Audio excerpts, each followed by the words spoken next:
Todos são humanos. Palestra completa realizada em 27 de fevereiro de 1964. O assunto desta noite é: todos são humanos. Na Grande Jerusalém de Blake, ele disse: todos são homens na eternidade, rios, montanhas, cidades, aldeias, todos são humanos.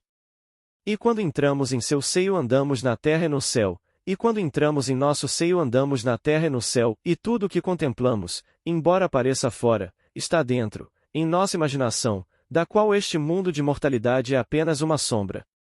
Isso é difícil de conceber, difícil de acompanhar, mas acho que posso lançar um pouco de luz sobre isso a partir da minha própria experiência pessoal.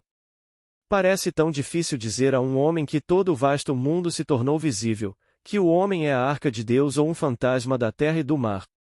Ou ele contém toda a eternidade dentro dele e é verdadeiramente a arca de Deus, ou ele simplesmente aparece do nada, e cresce, e diminui, e desaparece e não deixa rastro atrás de si, como um fantasma. Então a escolha é do homem. Mas o homem pensa que é simplesmente um pequeno fantasma. Eu lhe digo, você é a arca de Deus. Você contém toda a eternidade dentro de você, e qual é o seu destino? É Deus. Na verdade, você está destinado a se tornar como Ele é, e é necessário todo este nosso vasto e maravilhoso mundo para revelar isso para nós. Como nos é dito. Assim como o Pai tem vida em si mesmo, também concedeu ao Filho também ter vida em si mesmo. Então ele disse: não se maravilhe com isso, pois eu vos digo que vem o dia em que todos os que estão no túmulo ouvirão a sua voz e sairão. João 5 versículo 26. Todos que estiverem no túmulo ouvirão a sua voz e sairão. Bem, Blake fez algo semelhante em um pequeno comentário em seu livro, O Primeiro Livro da Europa. Ele disse: os mortos ouviram a voz da criança e começaram a acordar do sono. Todas as coisas ouviram a voz da criança e começaram a despertar para a vida. Que este menino Jesus, e você sempre pensa em Cristo como uma criança, sempre como a criança, e você ouve a voz da criança, e todos no túmulo começam a acordar do sono. No entanto, num túmulo, eles foram chamados de os mortos. Eles sairão do túmulo, eles acordarão no túmulo e sairão. Agora, aqui está este novo conceito que veio com o primeiro que despertou do túmulo, despertou dos mortos, para se encontrar sepultado e saiu, e então ele trouxe um conceito totalmente diferente do que o homem realmente é. O homem estava sob restrição no passado. Então nos dizem: por que vocês vivem sob restrições, sob regulamentos? Por que você vive como se ainda fizesse parte deste mundo e por que se submete aos regulamentos? Isso lemos em Colossenses, na carta de Paulo, no capítulo 2 de Colossenses, versículo 20. Porque no mundo antigo o homem tinha tantas restrições se você ler o capítulo 11 de Levítico, até mesmo quanto às dietas. Se um animal rumina e ao mesmo tempo tem o casco aberto e o pé fendido, bem, então você poderia comê-lo. Mas se ruminasse, como o camelo, mas não tivesse o casco aberto, então era impuro.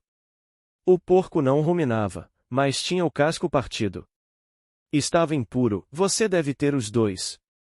E então, a lebre, o coelho, o texugo, eles ruminaram. A lebre não rumina, mas os antigos pensavam que o fazia pelo movimento da mandíbula. Mas tinha o casco fendido, por assim dizer, não era um pé aberto e, portanto, impuro. E as inúmeras coisas no oceano, se tivessem barbatanas e escamas, fossem limpas, você poderia comê-las. Mas se não tivessem barbatanas e escamas, não se poderia comê-los, pois eram impuros. Então a enguia que hoje os franceses devoram e amam, já comi e são deliciosas, todos os mariscos eram impuros.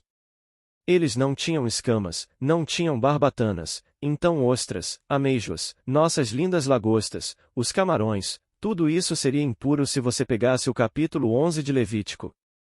Ele vem e nos diz que o que entra pela boca não nos contamina.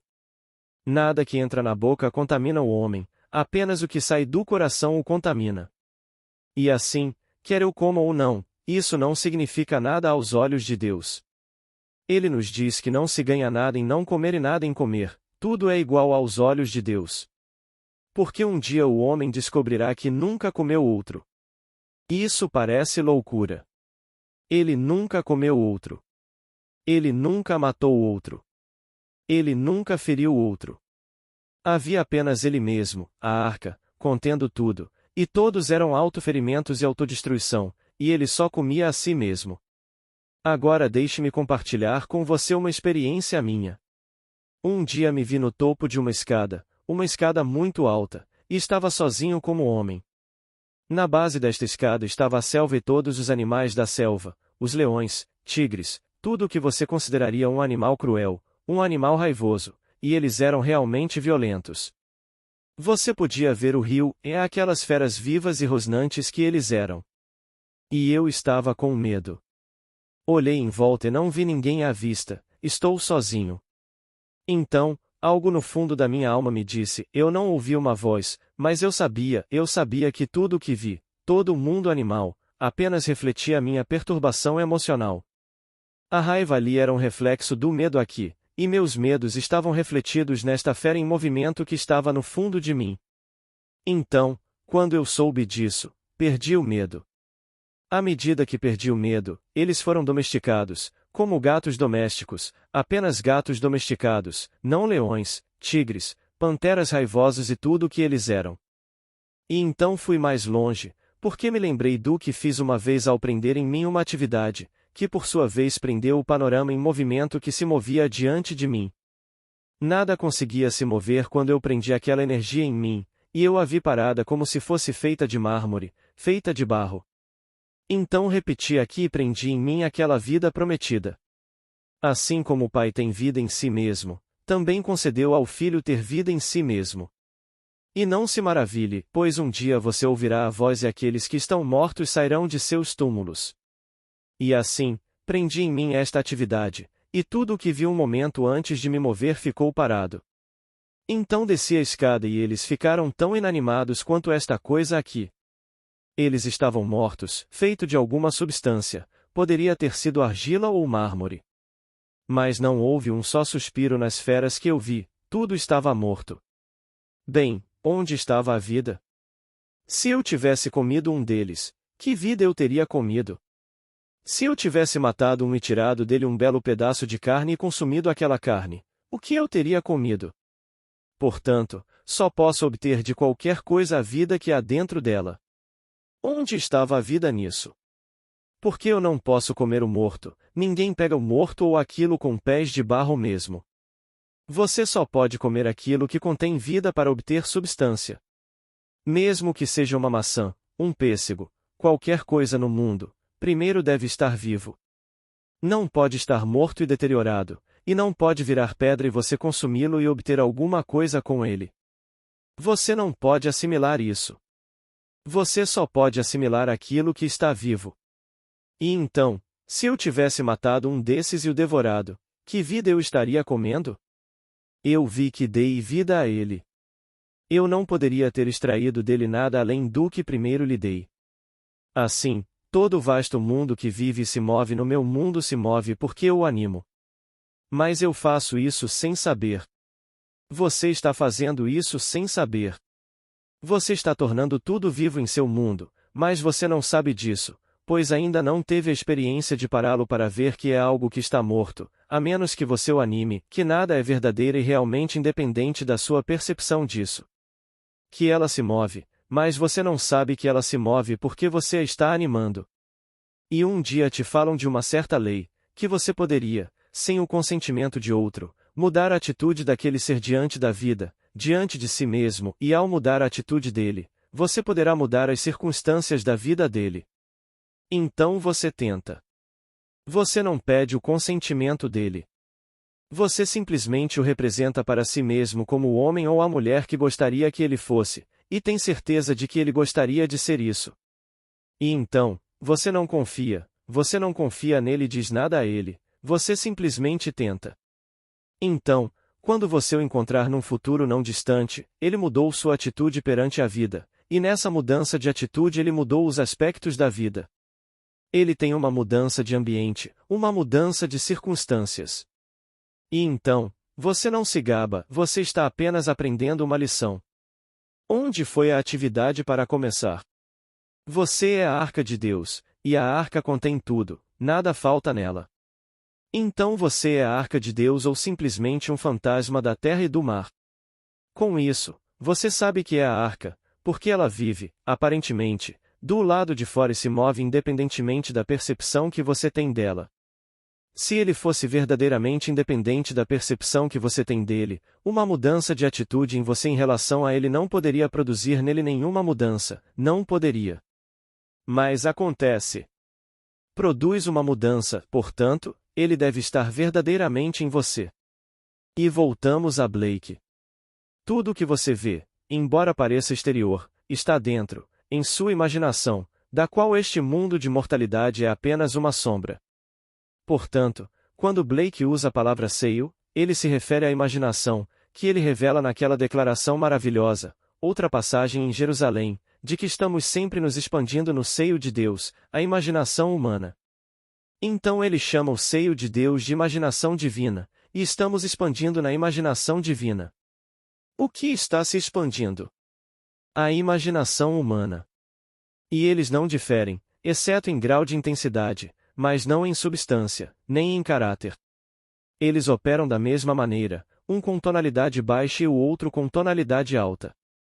Em alta definição, um ato imaginal é um fato objetivo imediato, por mais discretos que estejamos, isso é então realizado em um processo de tempo. Demora um tempo entre o ato imaginal e sua exteriorização no mundo.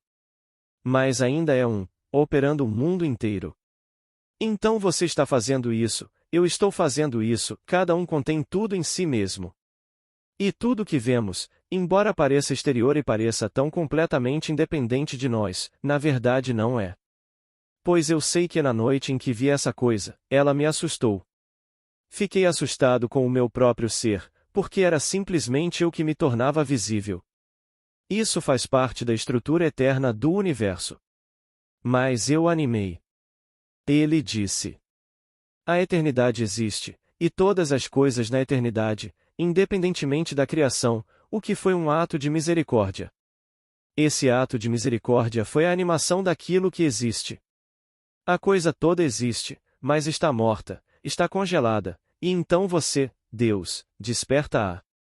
Você começa a animá-lo e, ao animá-lo, você não sabe que está animando e isso te assusta. Você tem medo da sua própria vida, porque você dá vida a ela, não tem vida em si. Somente o Pai tem vida em si mesmo, e assim como o Pai tem vida em si mesmo, ele concedeu ao Filho também ter vida em si mesmo.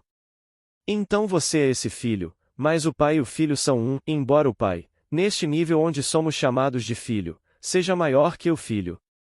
Então, eu e meu Pai somos um, mas meu Pai é maior do que eu. Mas estou caminhando em direção a essa expansão onde eu e meu Pai somos verdadeiramente um. João 10 versículo 30. Mas enquanto estou aprendendo e vivenciando essa coisa maravilhosa pela qual devo passar, às vezes fico morrendo de medo da minha própria criação. Não criei o leão, não criei o tigre. Eles fazem parte da estrutura eterna do universo. Eu não criei esta peça de cabelo chamada John Brown ou Mary Smith, eu não fiz isso, mas eu os animei. Eu animo tudo no meu mundo. Mas Mary Brown e John Smith são partes eternas da estrutura eterna do universo, e você simplesmente os anima. E para provar que você faz isso, você simplesmente os vê não como eles aparecem agora para você, mas como você gostaria que eles aparecessem para você e para eles mesmos. Você não os consulta, não os confia, não lhes pede nada, simplesmente o faz e convença-se da realidade do que você imagina em relação a eles, e espere com confiança. Você espera com confiança, e então neste intervalo de tempo, porque você está funcionando em uma frequência mais baixa, você está aqui embaixo, e este é o grau de intensidade mais baixo do que quando você foi elevado à altura do Pai. Então deixa aqui, você deve esperar com fé, confiante de que o que você fez acontecerá. E então acontece. Acontece que você descobriu a vida em si mesmo. E chegará o dia em que você a tirará. Você nunca saberá disso completamente enquanto ainda estiver usando esta vestimenta, pois esta vestimenta também faz parte da estrutura eterna do universo. Você teve que assumir isso e superar isso, mas confiando dentro do ser que você realmente é. Agora, O que então permanece? Isso faz parte da estrutura eterna do universo. O que então desaparece e o que permanece fora da estrutura eterna que Deus estabeleceu para se manifestar como você? Amor. O amor nunca acaba. Quanto à profecia, passará; quanto ao conhecimento, passará, pois nosso conhecimento é imperfeito e nossa profecia é imperfeita. Mas quando vier o que é perfeito, o que é imperfeito passará. E então, quando somos aperfeiçoados em sua própria mente? Quando ser humilde como começamos, apenas tentando fazer algo se mover e ele se moveu. Mas não sabíamos que o fizemos. Vimos-lo mover-se e não vimos qualquer contato entre a coisa e nós. Não tínhamos uma corda, como uma pipa, mas sabemos que quando empinamos uma pipa com o vento podemos fazer certas coisas e sabemos que estamos guiando o movimento, ou sentimos que estamos. Mas não temos nenhuma sensação de contato entre o feixe, digamos, um feixe de pensamento, e não percebemos que estamos em contato com ele da mesma forma que estamos com a corda e a pipa. Nós não sabemos disso. E assim, ele se move e parece fugir de nós e às vezes nos assusta pela nossa atitude em relação a ele. E isso nos assusta até a morte. Quando não tem poder em si mesmo. Todo o poder está na mente de quem olha para isso e imagina o que quer que esteja imaginando quando olha para isso. E todo o vasto mundo é simplesmente a estrutura animada do mundo, animada pelo que percebe, e você é o que percebe. Então a única coisa que realmente resta é o amor, porque Deus é amor. Não há nada além de Deus e Deus é amor. Ontem à noite falei em um desses salões. Essa é uma daquelas coisas em que você se envolve ocasionalmente e não sabe por que ou como, mas todos nós fazemos isso. E então, não é, então você entrou nisso. E este simpático casal pediu-me para lhes contar algumas histórias relativas às minhas experiências místicas. Tudo bem, nada me agrada mais do que contar essas experiências. E então, esse sujeito me disse: Você quer me dizer que realmente viu Deus? Eu disse: Sim, eu vi Deus. Então ele sorriu com um pequeno sorriso de escárnio. Bem, disse ele. O que é Deus? Eu disse: Homem. Deus é homem. Você pode não acreditar, você pode pensar que ele é luz e poder e todas essas coisas, mas eu lhe digo que Deus é homem. E um dia você terá o privilégio de conhecer Deus. Ao vê-lo, você será absorvido por ele, porque vê-lo é se tornar ele. E assim você será incorporado ao corpo do amor e saberá, independentemente dos argumentos do homem, que Deus é todo amor, amor infinito e nada além de amor. Todas as coisas passam, toda a sabedoria deste mundo passa, tudo passa menos o amor. O amor nunca acaba, nunca chega ao fim, porque Deus é amor. Então sua esposa me disse: Você é Isaías? Eu disse: O que isso tem a ver com isso? Sou Isaías. Eu disse: Não, sou Neville. Isaías viu Deus. Devo ser Isaías para ver Deus? Os puros de coração veem a Deus, só os puros de coração veem a Deus.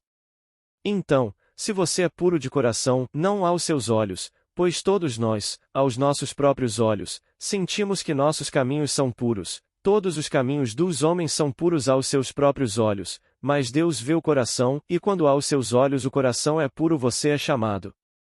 Você não tem escolha.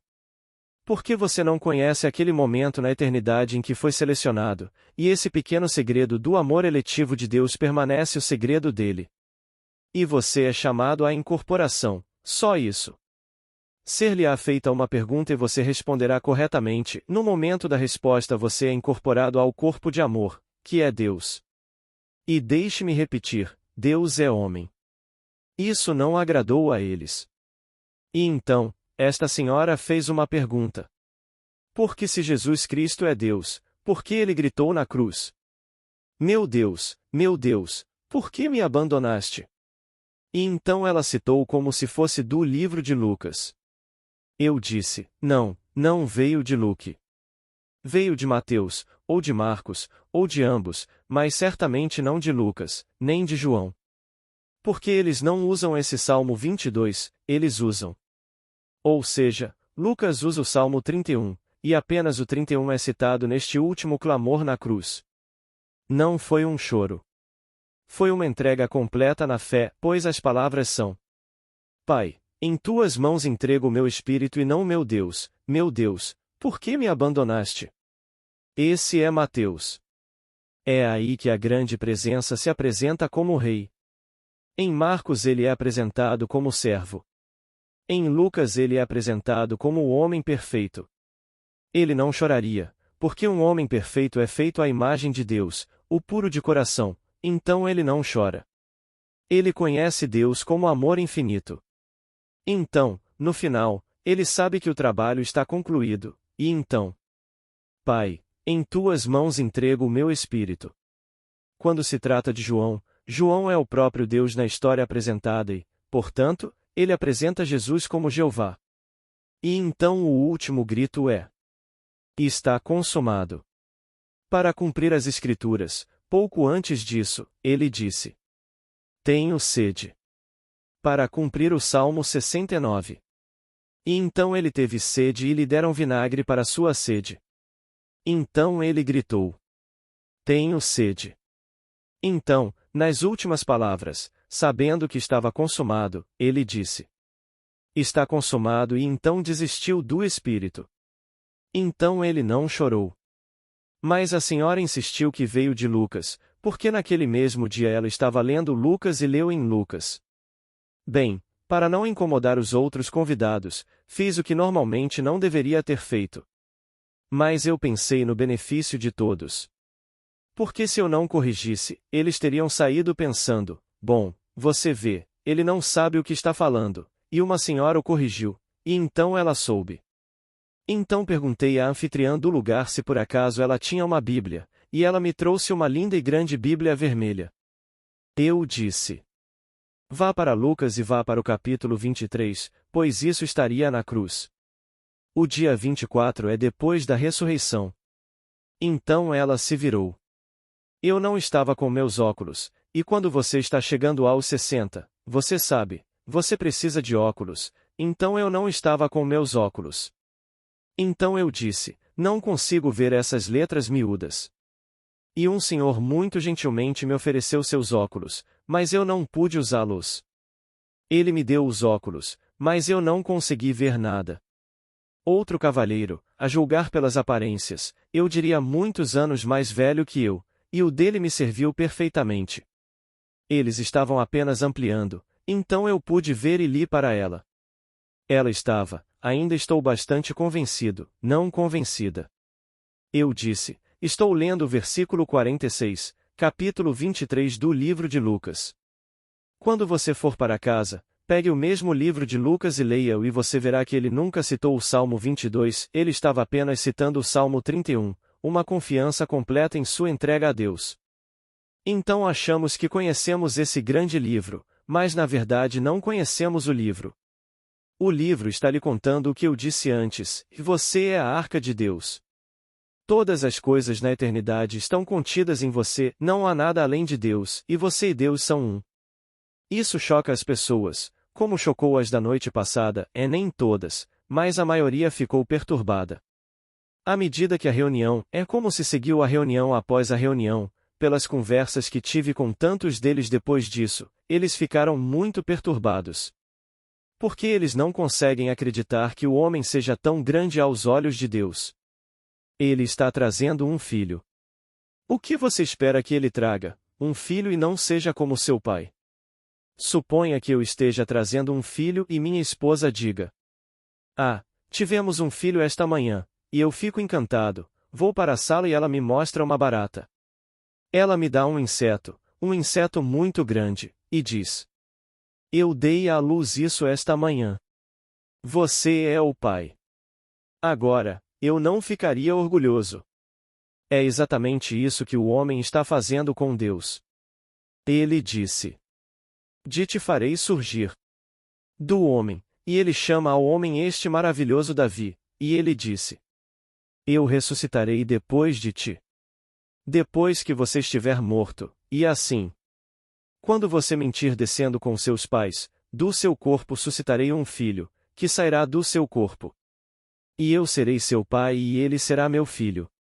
Então, de repente, ele tira de Davi, que é a humanidade, o que ele espera ansiosamente, seu filho, a imagem de si mesmo, e Davi dá à luz uma barata. Você consegue imaginar isso? O que Deus faria? Pisa nele.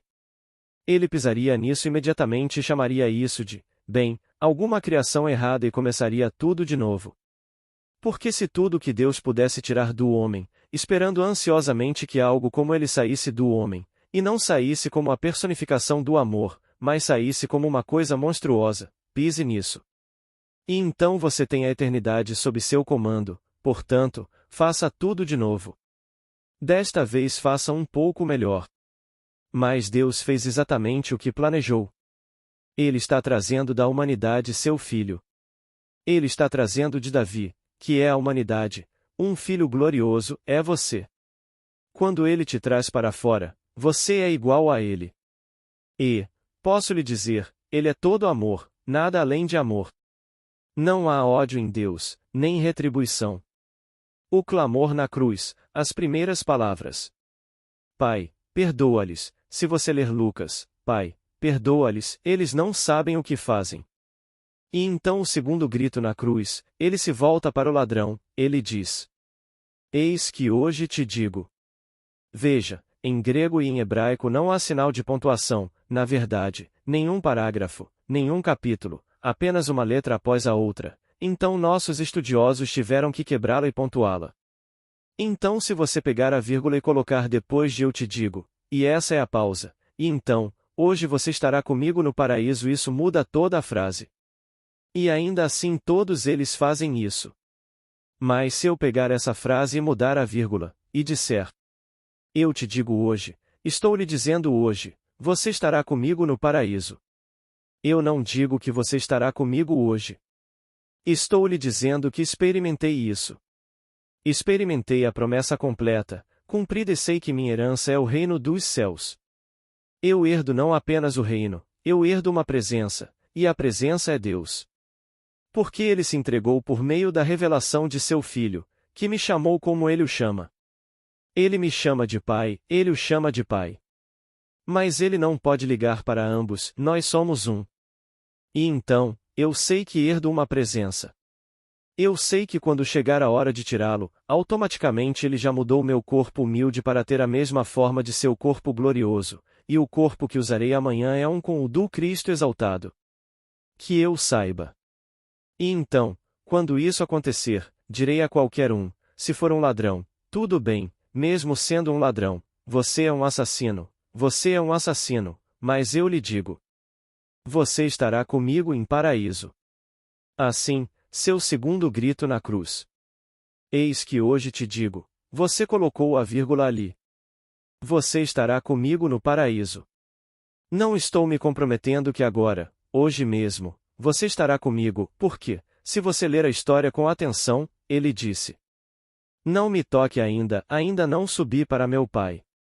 João 20 versículo 17, e isso foi 40 dias depois. Então, ou um deles é mal compreendido ou tudo isso é mentira, é uma contradição.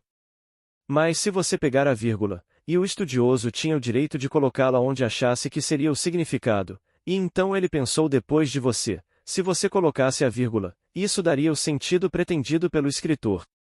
Não deu sentido. Eis que hoje te digo, estou falando hoje, você estará comigo no paraíso. Então essa é a história.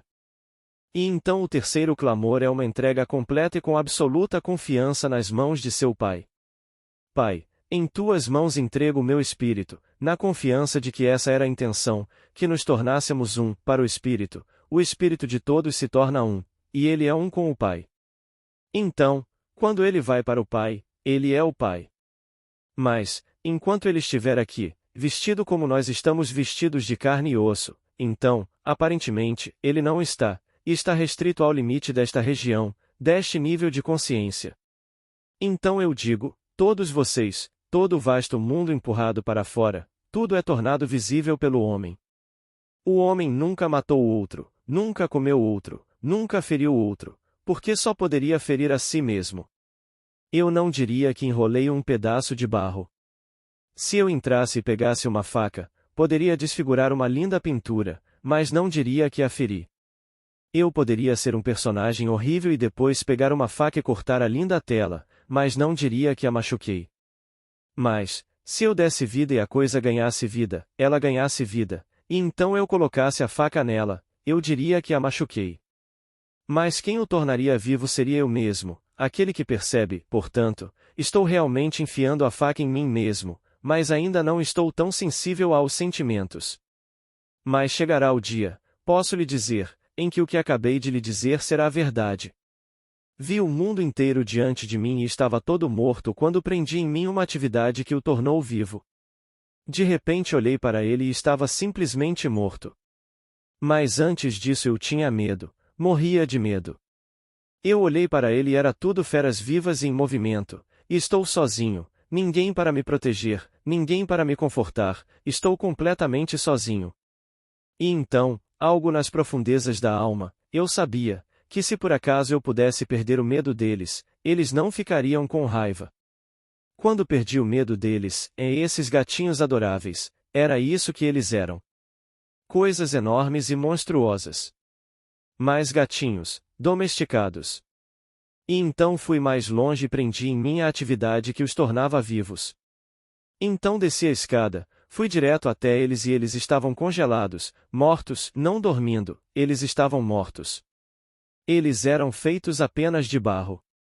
A vida deles estava em mim, mas eu não sabia disso até aquele momento antes de começar.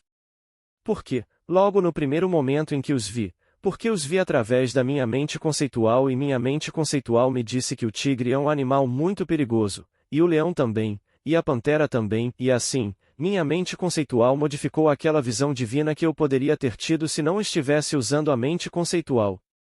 Então, quando eu parei, por assim dizer, lembrando do ser que eu sou, tudo mudou e todos eles morreram. Então, se eu tivesse comido alguma parte deles, ou qualquer parte do peixe, só estaria me comendo.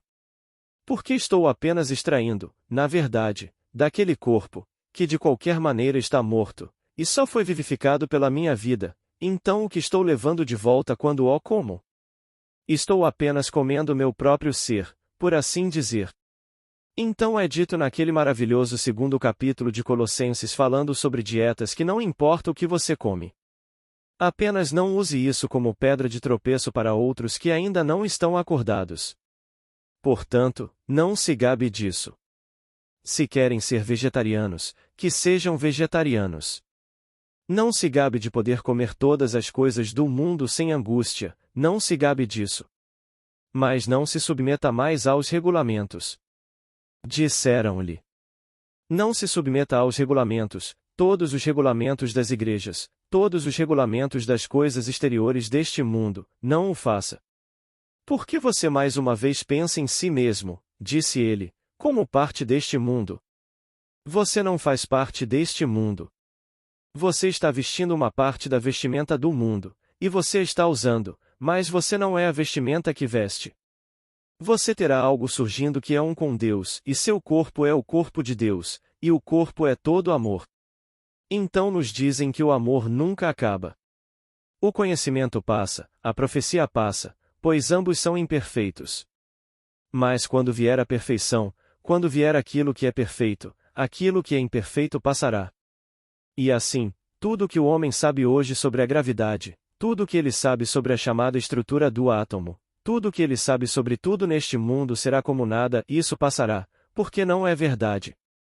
É parcialmente verdade e obtemos resultados com uma verdade parcial. Mas quando a perfeição chegar, todas essas verdades parciais desaparecerão e não mais o serão. E eu vi isso claramente quando vi um pássaro voando. Se eu prendesse o movimento de um homem, o que fiz, e da senhora passando para servir a comida, ela não conseguiria se mover um segundo além de uma enésima parte além. E eu vi isso claramente quando vi um pássaro voando. Se eu prendesse o movimento de um homem, o que fiz, e da senhora passando para servir a comida, ela não conseguiria se mover um segundo além de um enésimo onde eu aprendi. E um homem comendo não poderia completar a ação. Ele estava tomando sopa, então ele pegou a sopa por aqui, e quando eu o parei, ele parou, congelado, estava morto. E a garçonete andando, ela estava morta. E o pássaro voando, parou no espaço mas não caiu. E as folhas caindo não caíram mais quando os prendi. E tudo estava exatamente como estava naquele momento de percepção. As folhas caindo não caíram, e o pássaro voando não voou, e a garçonete andando não andou, tudo que estava em movimento quando parei permaneceu parado. Então fui e examinei-o, e tudo era feito como se fosse feito de barro. Então, quando liberei essa atividade em mim, o que aconteceu? Todos continuaram a completar suas intenções. O pássaro continuou seu voo em direção ao local onde pretendia ir. A garçonete avançou em direção à mesa de 4 pessoas para servir como pretendia quando passou por aquela portinha. O homem tomando sua sopa, a mão que parou aqui completou a ação e a sopa entrou em sua boca. Tudo continuou como planejado. Mas parei a intenção, não ali, em mim. Naquele momento, ele tinha que estar exatamente onde estava e eu interrompi, e então permiti que continuasse por meio de uma ação em mim. Bem, se a gravidade for verdadeira, quero dizer, absolutamente verdadeira, não parcialmente verdadeira, não relativamente verdadeira, aquele pássaro deveria ter caído no chão quando eu o parei. Pois um pássaro em voo, se preso, cairia. Mas, o pássaro em voo parou, não se apoiou em nada e ainda permaneceu suspenso no espaço. Onde está a gravidade? Onde está a gravidade da folha? Por que a folha não caiu no chão onde deveria, se a gravidade é verdadeiramente uma lei universal absoluta? Então eu digo, chegará o tempo em que tudo o que o homem sabe agora. E você lê com atenção no capítulo 13 do livro de Coríntios, 1 Coríntios, capítulo 13. É um hino em louvor ao amor. Simplesmente afirma que o amor e somente o amor é a eternidade do mundo. Tudo passa. Se eu entregar meu corpo para ser queimado e não tiver amor, isso não será nada. Se eu tiver toda a sabedoria e não tiver amor, isso não será nada. Não importa o que eu faça neste mundo, se não tiver amor, não fiz nada. Porque, tudo que o homem conhece aqui vai passar, mas é o amor que ele tem aqui que não passará. Seu amor por sua esposa, seu amor por seu marido, seu amor por um filho, seu amor por um amigo, seu amor por um animal, toda expressão de amor é para sempre. Portanto, esses amores nunca passam. Mas o que vocês sabem agora vai passar. Você se olha no espelho e vê seu rosto, e até o captura em uma fotografia, e pensa: eu o peguei agora. Então olhe para você novamente no próximo ano, onde ele está. Tudo passou e você não pode trazê-lo de volta. Você pode ir ao cirurgião, mandar cortar você aqui, puxar um lugarzinho, mas não parece o que fez no ano passado. E eles vão todos os anos. Acabei de ver uma pessoa muito famosa no Oriente, ela é uma senhora internacional, mas como todos nós, empurramos a sepultura inevitável, e então, ela não está longe disso, mas ela acabou de ir a um cirurgião pela enésima vez em Londres para mais uma vez ter outro pequeno impulso. Mais alguns segundos e ela não consegue sorrir. Não há mais nada para levantar. Você olha assim, e você não aguenta mais. Já joguei no teatro com um desses. Ela tinha milhões e estava sempre pegando uma carona, não só aqui, mas também aqui. Também fazendo tudo como era quando tinha 18 anos. Não funcionou. Finalmente, o rosto não conseguia se mover. Estava simplesmente completamente preenchido. Então, veja você, todas as coisas passarão, mas o amor não passará. Então, seja o que for que você faça com amor, saiba que você está fazendo algo que é permanente, algo que é para sempre. Então se apaixone por qualquer coisa, por um passarinho em casa. Se você tem um gato em casa, se você tem um cachorro em casa, se você não consegue encontrar humanidade para amar, ame alguma coisa, porque o amor é a única coisa viva e permanente no mundo porque Deus é amor. E todo o resto passa. Poder infinito. Você pode chamar o poder de Deus de onipotência, mas isso não é Deus, é um atributo de Deus. Quando você vê isso, você vê o homem, porque todos os atributos de Deus são homens. Quando você está na presença, onipotência, é o homem, não há dúvida sobre isso, mas não é Deus. Deus é amor. Quando você está na presença de Deus, amor infinito, você não precisa perguntar nada. Quem é você? Você não faz perguntas. Você está na presença do ancião dos dias e ele é todo amor. No entanto, você olha aqui e aqui está o poder infinito e é o homem, é um atributo de Deus. Sabedoria, um atributo de Deus. Tudo isso é um atributo de Deus. Mas o amor é para sempre, a única realidade permanente no mundo. Então, toda vez que você exercita sua imaginação amorosamente em nome de outra pessoa, você sabe o que está fazendo? Na verdade, você está usando a única realidade do mundo, a única realidade. Aos poucos você desperta, e um dia ouvirá a voz da criança. Você o ouvirá e o despertará de um sono profundo. Onde você vai acordá-lo? Ele sairá do túmulo. E onde fica a tumba? Seu próprio crânio. Um dia você ouvirá a voz da criança no fundo da sua alma, e então você que estava morto despertará do sono. Você sentirá que está acordando do sono, posso lhe dizer. Você não tinha ideia de que estava morto, porque sente que está acordando e só consegue acordar se estiver dormindo.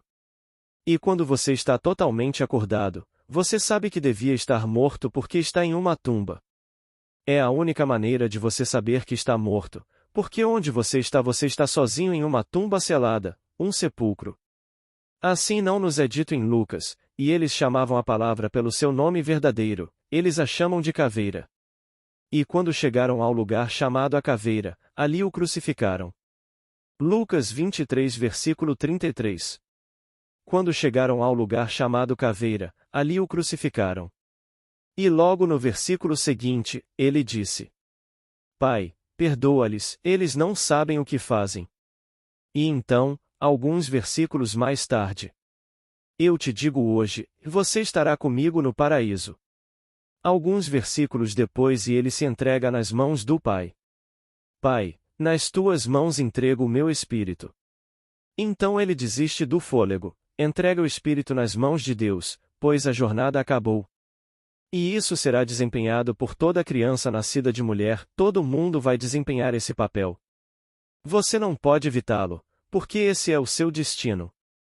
Deus predeterminou o seu fim, independentemente do que você fizer no meio.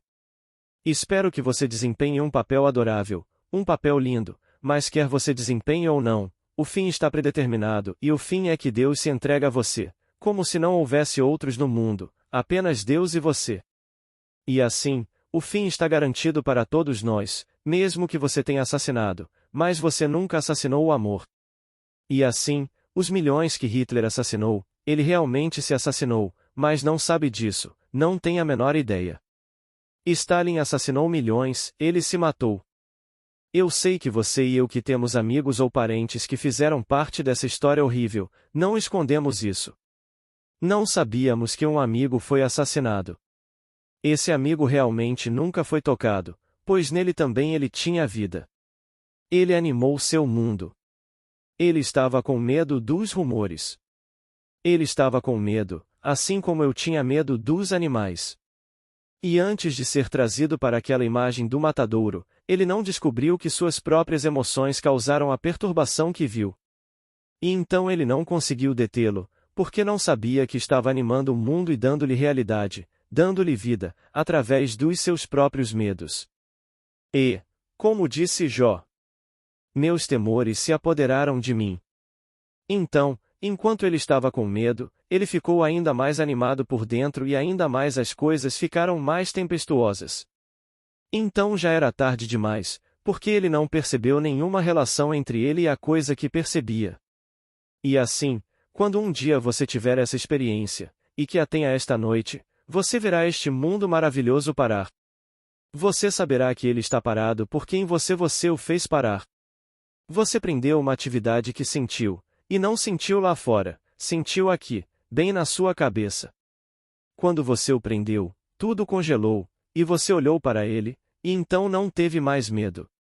Então você liberou isso em você e todos eles ficaram mais uma vez animados. Você poderia mantê-los no nível dos gatos domesticados, ou você poderia mais uma vez voltar ao seu estado anterior, onde você esqueceu, e mais uma vez eles se tornariam violentos à medida que você ficasse mais medroso. Então eu digo, todos os homens, todo o vasto mundo é o homem tornado visível, não há nada além do homem porque Deus e o homem são um. O homem é todo imaginação. Deus é homem e existe em nós e nós nele. O corpo eterno do homem é a imaginação e esse é o próprio Deus. Blake, Berkeley. E quando você vai para casa esta noite, você tenta, sem o consentimento de outra pessoa. Faça isso com amor, no entanto. Basta trazer alguém à sua mente, representá-lo para si mesmo como você gostaria que ele fosse, independentemente do que ele fez, não me importa o que ele fez ou o que está fazendo, simplesmente seja fiel à sua visão dele. E na medida em que você se convence da realidade do que fez, nessa medida ele se conformará com isso.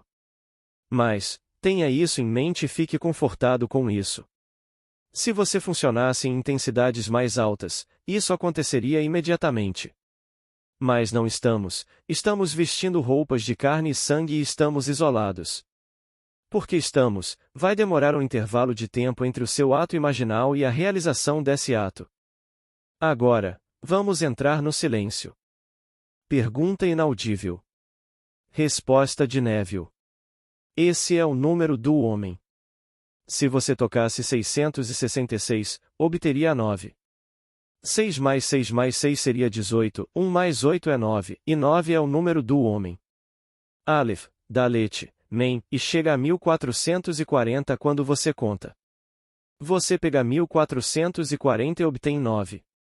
Aleph tem 1, Dalet tem 4, Mem tem 40, e isso significa Ada. E assim, 144, seja 1440 ou 144.000, você pode somar quantos zeros quiser, e obterá aquele maravilhoso número místico de 144.000 que serão salvos e em suas testas estará o nome do Pai e do Filho. Mas o nome do Pai é Eu Sou, e o Filho em criatividade é chamado de Jesus, então na testa está Eu Sou Jesus. E é você. Boa noite.